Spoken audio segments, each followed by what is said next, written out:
સુરતના કતારગામ વિસ્તારમાં આવેલ ડાયમંડના કારખાનામાં 1,83,000ની ચોરી કરી આરોપીઓ નાસી છૂટ્યા હતા. ચોરીની સમગ્ર ઘટના સીસીટીવીમાં કેદ થઈ હતી.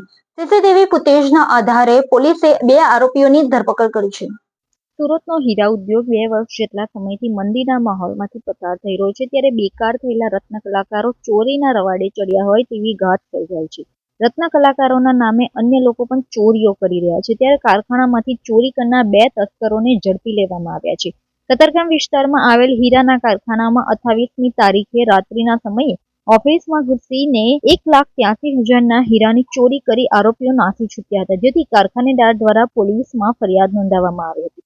પોલીસે ગુનો દાખલ કરીને વધુ તપાસ હાથ ધરી હતી. કતારગામ પોલીસ દ્વારા કારખાનામાં લાગેલા સીસીટીવીના આધારે તપાસ હાથ ધરવામાં આવી હતી, જેમાં હીરા ચોરી કરનાર તસ્કરો સીસીટીવી કેમેરામાં કેદ થયા હતા, જેના આધારે બંને આરોપીઓને ઝડપી લઈ આગળની તપાસ કતારગામ પોલીસે હાથ ધરી છે.